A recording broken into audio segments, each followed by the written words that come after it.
Власта крева рачна со законот за спроведување на проектот Скопје Европска престолнина на културата 2028 година, кој по брза постапка требаше да ги реши проблемите со доцнењето, но отвораше други, многу посериозни. Премиерот Христијан Мицкоски денеска вели дека предлогот за закон по скратена постапка, кој дојде од пратеници од владеачкото мнозинство, бил симнат од дневен ред во собранието по негово инсистирање.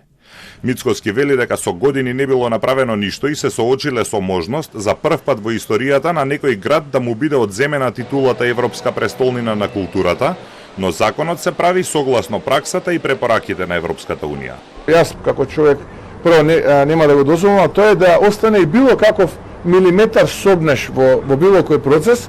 Затоа и на моје инсистирање законот од парламентот беше повлечен, истиот ќе биде ставен на јавна дебата, истиот ќе се дебатира, малку ќе задоцниме, за жал со некои од подготовките, како влада, бидејќи веќе 10 години се доцни од претходната влада и од претходните градоначалници, но ќе се обидеме тоа темпо да го задржиме до крајот на годината и да влеземе во процес во кој што се ќе биде навремено испорачено, а Скопје ќе биде Европска престолнина на културата 2028.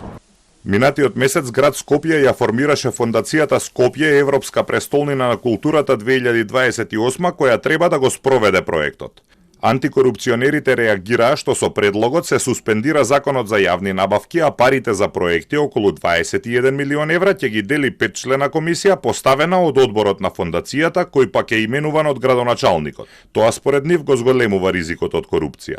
Затоа е потребно пратениците кога креираат предлози за нови законски решенија, измени на активни закони, да консултираат експертската јавност, затоа што во овој случај се крши и уставот. Европската комисија уште во октомври 2024 објави извештај од мониторингот на кој имаше сериозни забелешки за неспроведените задачи. Европските препораки се да се формира независно тело ослободено од политички влијанија за спроведување на проектот. Исто така се бара јасност при изборот на директор и уметнички директор. Во однос на јавните набавки не се бара суспендирање на законот за јавни набавки, туку да не се изгуби од вид уметничкиот квалитет при оценувањето на апликациите.